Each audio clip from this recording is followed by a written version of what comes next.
David Roos happened to be the 61st president of the Murray Rotary Club, and your presidential year was 1985-86, and that was 22 years ago. But I'm sure you can recall a lot of things, David, that you felt were important or highlights of your time in year, and we just want to give you this time, your year as president, and just to give you this time to share some of those as you've thought about them, and the floor is yours, so to speak. Ronald, I went back to see if the Rotary Patters were there for that year, and somehow or another, that's one of several years that's missing. Oh. And I'm delighted. There were a few things that happened. And of course, I was just thinking about what it was that they asked me to do when I first became a member of Rotary. Mm-hmm. When I first came to town, I was still working on my doctoral dissertation at Vanderbilt, and so I persuaded Howard Titsworth to let me finish that thing before he nominated me or sponsored me in Rotary Club. So it took me about 2 years to get that thing finished. Every night I burned the midnight oil and got that dead burn thing finished. And I remember my daughter, when they asked her what was her daddy going down to Vanderbilt to do, and she said, "Oh, he's going down there to get an award for writing a book." Well, I was just grateful to get that degree from him down there. That's what that degree amounts to, I guess. Essentially, yeah. But anyway, when it did get started, Howard sponsored me. Howard Titsworth did. He turned into kind of a friend of mine, and was one of the leaders at First Christian Church. That's where I came to serve as pastor when I came to town in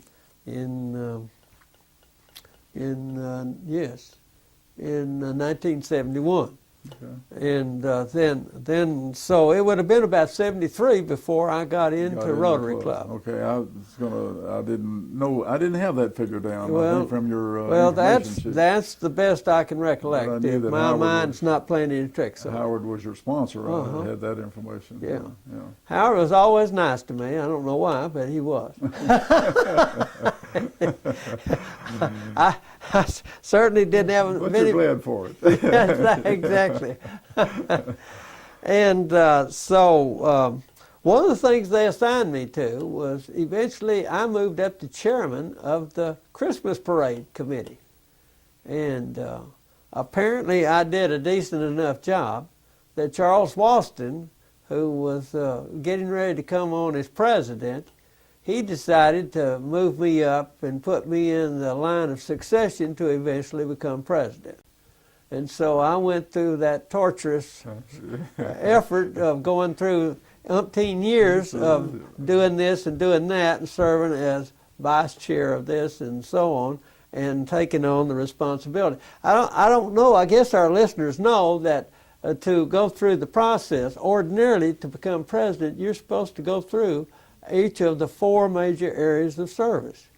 Well, that's what it had been. Now we've changed. We've streamlined it a little bit. I figured we had streamlined it, but back during my period, 7 years. My period, you had to go through that whole process in order for you to get to be president. And well, in a way, it has some merit. Would you agree? Oh, I agree. I agree. By the time you get to be president, you ought to be as well trained as a fella can get you trained. Then they top this off with the district meetings. So exactly. When you come on, you're really ready. That's right. And so Charles was the one that used his position in the hierarchy. I was just looking to see, I don't have my notes here, but the year that he was president of the club. But anyway, it was in an earlier period. And I don't know how I convinced him that I was that kind of material, but for some reason he liked me, and so he got me on the board, and then I evolved on up to that particular year. Now, one of the things that I was interested in as president, and during our era, each of the areas of service was supposed to be featured one program a month. Yeah, I've come across that. That was also part of the standard fare back then. Each of those four areas of service: international, or world community service, vocational service, club service, and community service. Yeah. Now, when I first came to the leadership in Rotary, we still had club service first. Club service was up here at the top. And so I used my power as president to make an executive decision, probably the only one I made while I was president. And that was to take the world community or international service and put it at the top of the program, since Rotary claimed to be an international organization. And in fact, I thought Rotary believed that it was the premier volunteer international organization in the United States. Well, I think so. Don't you think most people would agree with that? Yeah. Yeah, I think so. So everybody went right along with it. So we changed it to international service and put that. And then we had vocational service under that, then community service, and then finally, lastly, club service in base of hierarchy, to emphasize the fact that that's exactly what we believe. You know, so we'll have our program reflecting precisely what we say we are. Now, I noticed we've moved vocational service up there and combined them so that they're both in the same category, but that's be as it may. Well, I think I can comment on that. I think one of the efforts that we looked at when Dick Weaver was president wanted to re-examine the committees. And so we had a special ad hoc committee that looked at this. And of course, the committees, and they should vary each year depending on what you want to do. Now, most of these should maintain every year. We should be interested in scholarships and so forth, But well, you talked just a minute ago about the four-way test, and that's been one of the things that's kind of fallen through the cracks in terms of emphasizing it, and the fact that our current president is emphasizing it through him talking about the four-way test every week. By saying it, actually saying it out loud and forcing people to mumble. I think we're going to learn them by the end of the year. Some of us are determined we're not, and we may succeed, but it won't be because Greg hadn't tried hard. Right. That's correct. But yes, you know. I did say we combined those, or it was combined because to give, some directors only had 3 committees while you look down here. Others got 10 or 11 committees. Oh, yes. So we said, well, why can't we combine I don't disagree with the idea that if a particular committee is not necessarily the way in which you want to focus what's happening that year, you should be able to adjust accordingly. Yeah. But you are supposedly know, because of your numbers of years of training on the job, that doesn't necessarily reflect what the overall objective of Rotary is. Right. It just happens to be that, considering your talent, your volunteer base, you always have to take into account what the volunteer base, as we all know, that have ever worked in volunteer groups. That's right. And it doesn't do any good to have people's names just on the program, bulletin, just to make them feel good, if they're not doing any cotton picking thing anyway. And I noticed that we finally have taken that into account. We call them reserves down there. Everybody should be on a committee, but we got reserves. I know what that word means. Well, they're supposed to be available for every project when anybody asks them to do something. Theoretically, they're sitting on the bench, all warmed up.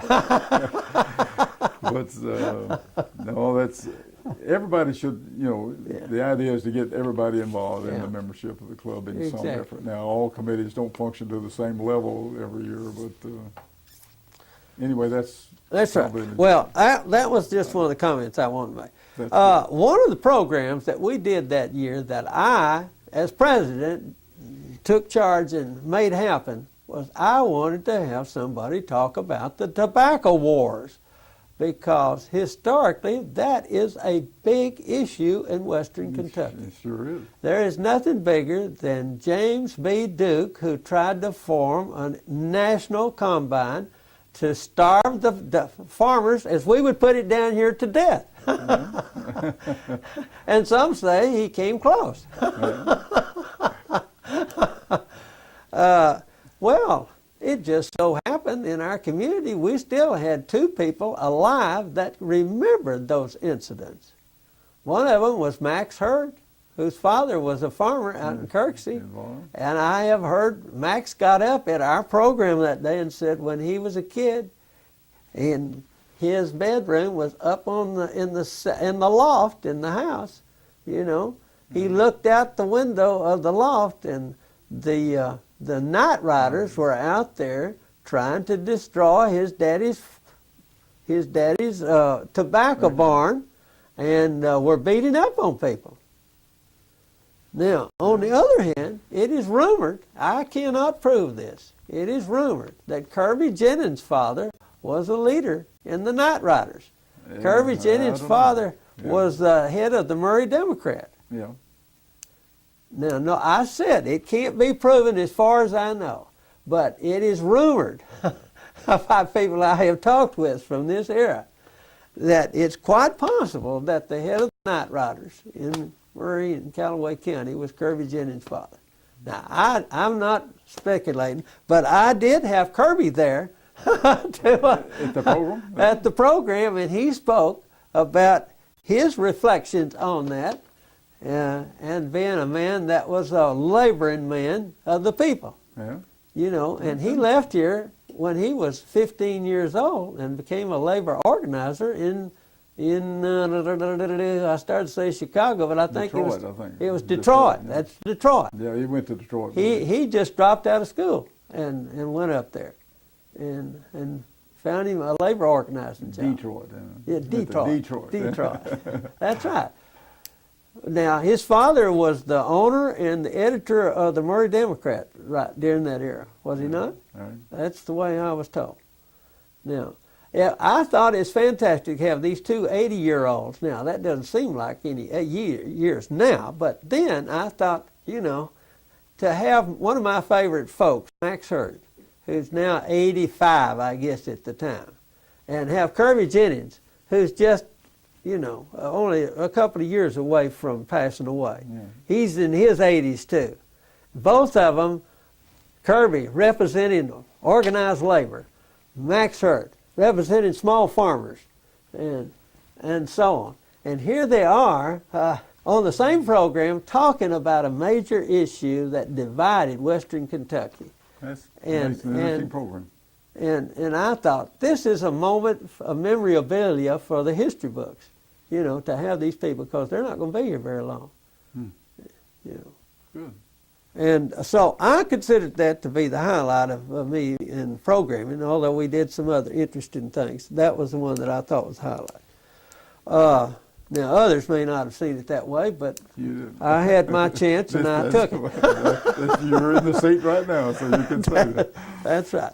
Well, quickly, we need to talk about something that happened in the next, very soon thereafter, in '87, after, in fact, I guess it was the end of, I was president in '85 and '86, and I took on the initiative since Rotary International in the United States, the Supreme Court said we were going to have to admit women.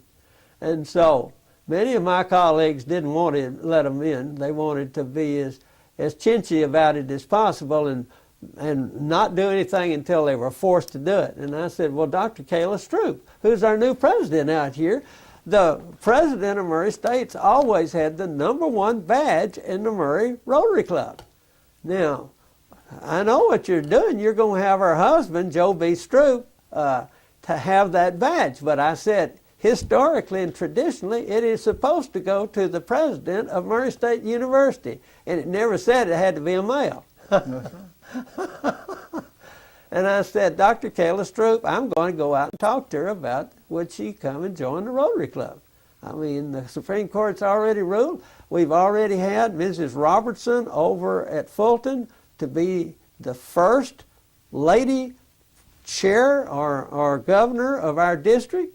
It's time for us to move. Otherwise, we're going to get run over. Yeah. Well, so we did. I talked to Harry Sparks. Harry Sparks was a former president at Murray State University. Harry said he would be willing to sponsor her. I mean, after all, you know, it's only appropriate to have a former president sponsoring a president. And I talked to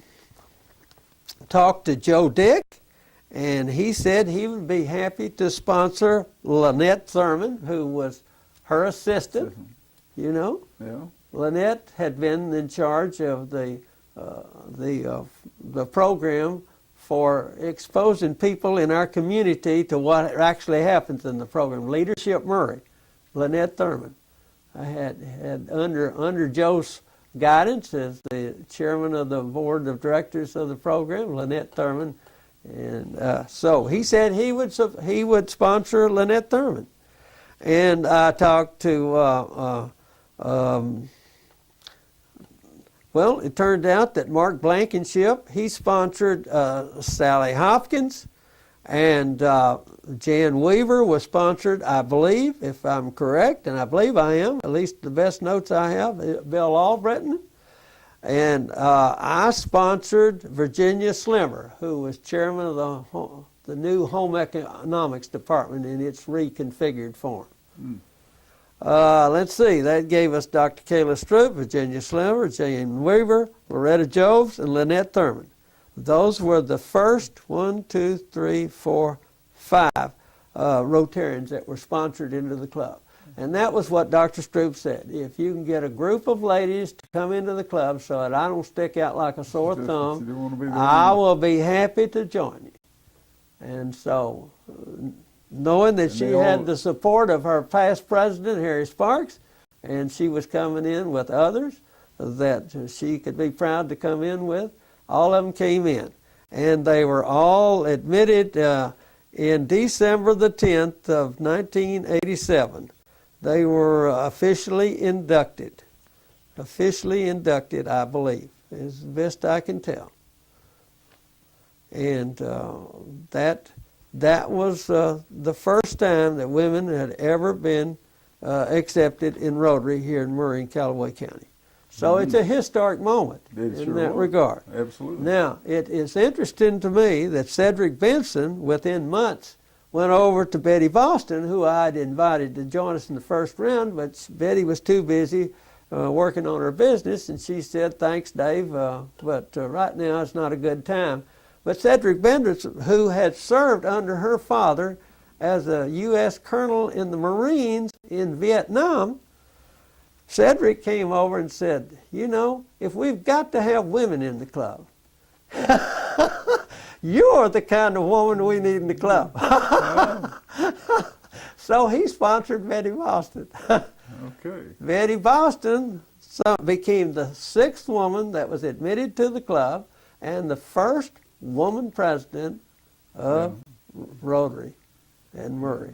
Yeah, we've had 3 as service That's right. president now. Well, we've had, after her, had Sally Hopkins, and then after her, Brenda Rowland. And hopefully we can interview all 3 of them in some way or another. Yeah. With regard to this discussion. Maybe appropriate time to do it when we interview Betty Boston as past governor of the club. I mean, past president of the club. Okay. Now, let's see. One other thing I wanted to cover if we can find the time.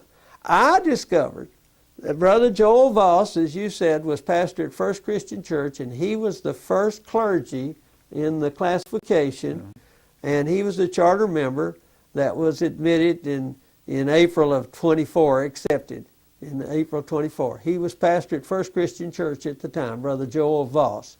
But I also discovered that there have been now 4 different pastors at First Christian Church who have been president of the club.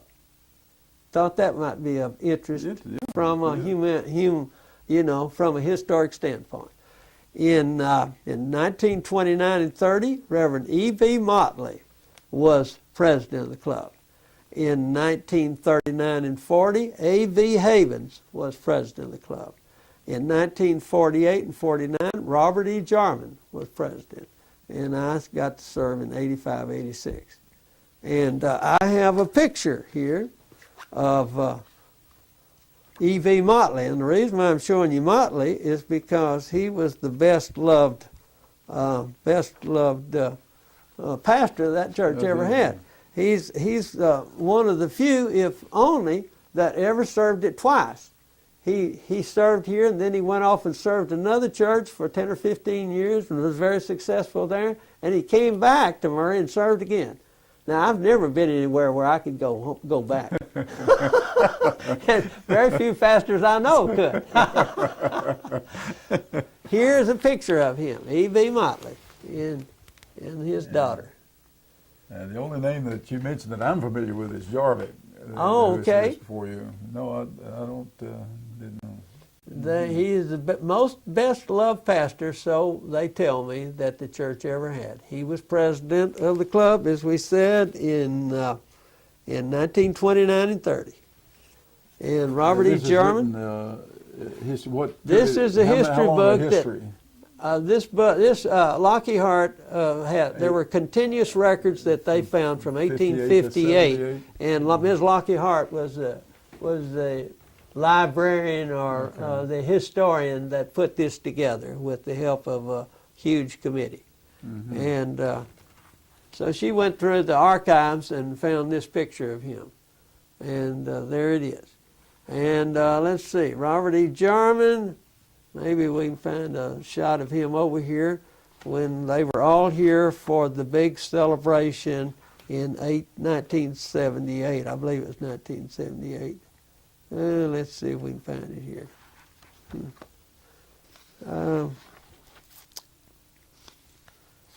Yes, here it is. There's Robert E. Jarman right there. Okay. And this is John McCarter, who's maybe perhaps the most famous member of that ever grew up in First Christian Church. Well, you know, he lived over by the First Baptist Church for a while. Well, I'm sure that's next door. That's probably the reason why it turned out so well. No, we used to play with he and Carolyn when I was growing up. Well, they lived over there on is that right? 4th and Poplar for a while they were building, Zelma was building that house over on Olive Street. Well, that's a magnificent house. I've talked to I'm John so Mack glad about that the family has preserved it. Yeah. It is. It's just here. I just don't recognize myself at all right there. You guys see it there? See that or not? Yeah. Well, I guess I should show it to the camera so they can see what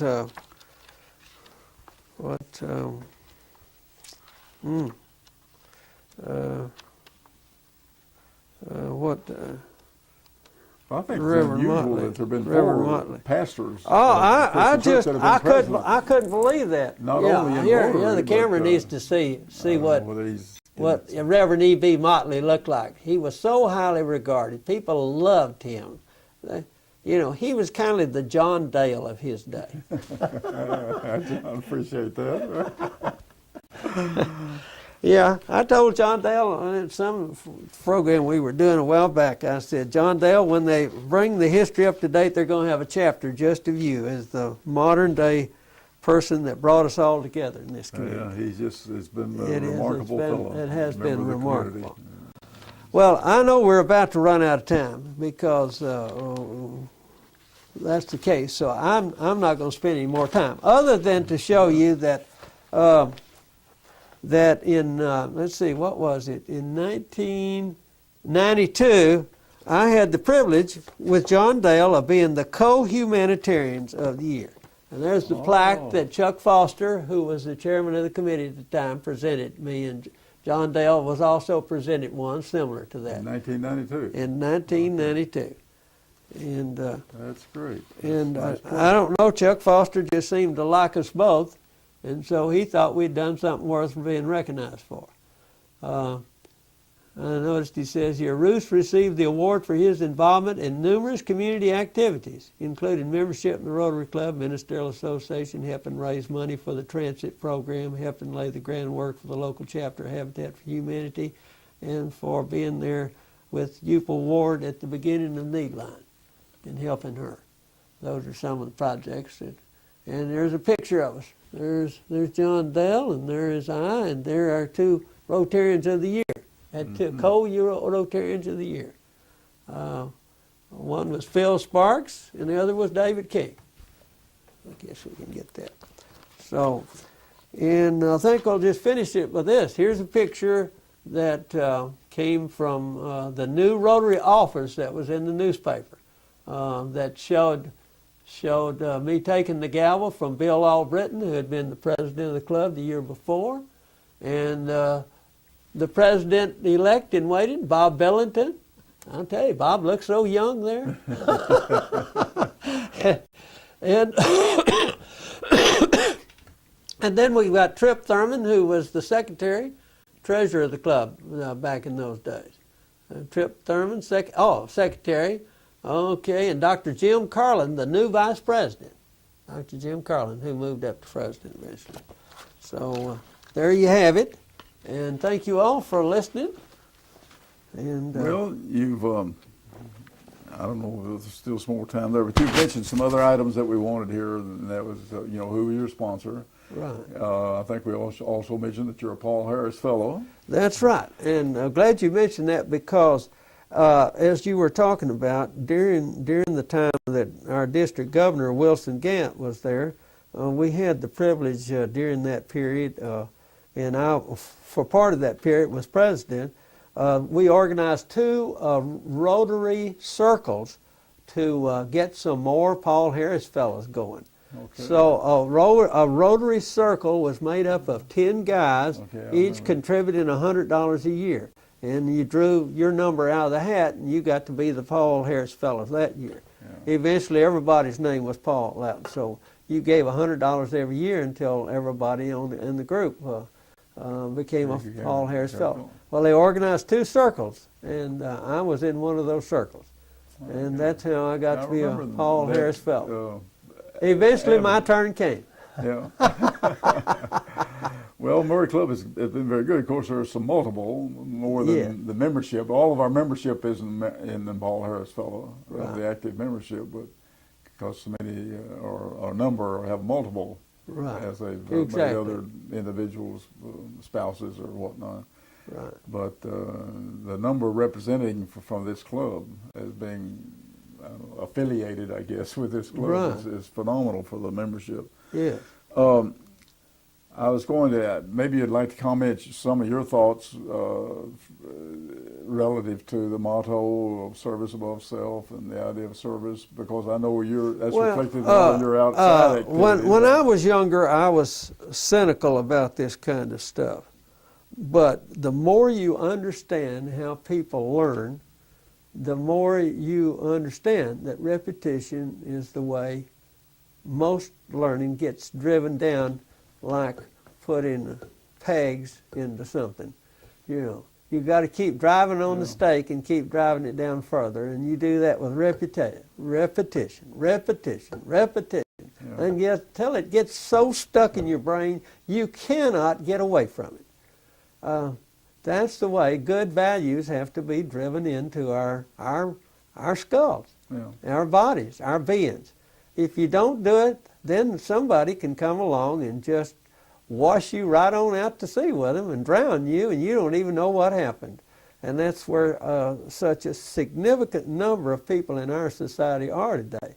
They do not have that good, solid foundation that teaches them the kind of value system that makes their life meaningful, and it is just the atmosphere that they have sucked up as a result of being around those people that have those values.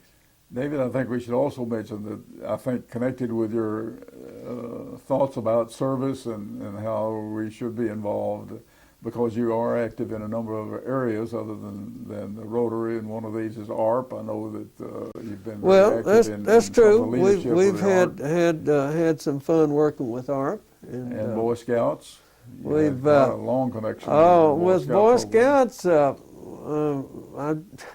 I hadn't even gotten unpacked, and Dr. Ralph Woods called me and said, "Roos, you be ready at 6 o'clock.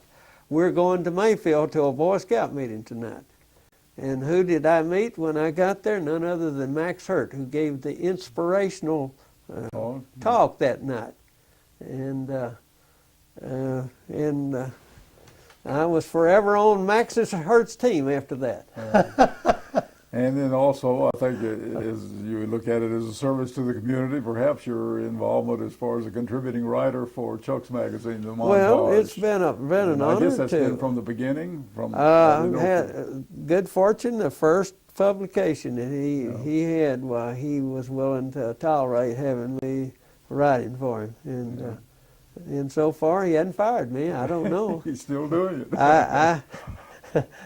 Everything else I've served on, they fired me. But I tell Chuck sometimes I think he just doesn't have the nerve, or maybe he's losing his energy.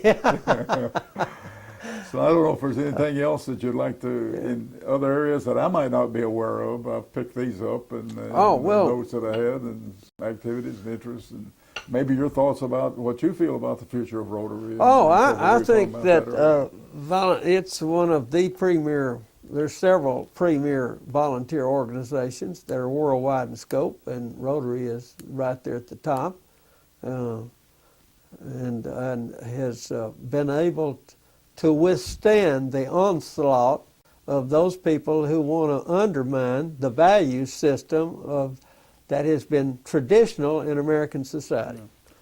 And I think Rotary is one of those ways to keep affirming those values. And these values are indigenous. George Washington in his writings when he was president said there are certain pillars that a society cannot under any circumstances give up, otherwise it will lose its freedom. It will lose its self-understanding. It will lose its sense of mission. It has got to maintain those pillars of understanding. And those come from the for George Washington, it was the Judeo-Christian value system. And it is affirmed through volunteer organizations like Rotary Club and all of these other associations and volunteer groups. I would just like to say, if you want, in closing, if we have a little more time, you've mentioned that the various ways you had served in the club because of progression once you got on the board as being director of these various service areas and leading and president. But in addition to that, and what you did mention, your first activity was probably the Christmas parade, the committee, but you've been the chairman of the archives committee, and I just wanted to say that I think this is very important to the club and for the history of the club and for its legacy, if you will, in this community of the Murray Club, that we do maintain these, and that this is what we've done in interviewing past presidents who are current members as an archive committee project, and I've been being able to serve with you this past Ron, year. you're the one that has taken the league, and you have done a magnificent job. And Greg Delaney owes you a debt of gratitude. Our president, who motivated us to get up off of our couches. I wasn't prompting for any allocates here now. I was wanting to say that. We just want to commend Greg Delaney for dynamiting us out to do it. Well, at least we've had some activity this year. And he gave me the idea about where we could find the kind of technical help that we needed. Well, and it's a just man in his I've field. enjoyed this activity of interviewing because I've learned a lot. Aren't we learning a lot? Yes. Yeah, and it's good. Yeah. We probably don't sit down and do this often enough in any respect. That's right. But we'll try to have, I think, as we've talked, and maybe for the benefit of, I don't know whether still got time there or not, but of utilizing some excerpts from these Right. to do a program Yes. for Rotary, for the club Exactly. one day. We- We couldn't we- do the we whole need to do interviews that. because it'd take No, too long, but but maybe we do some need- highlights of the Exactly. conversations and what has been done. But we'll work that out with the fellows Exactly. here and Yeah. do that.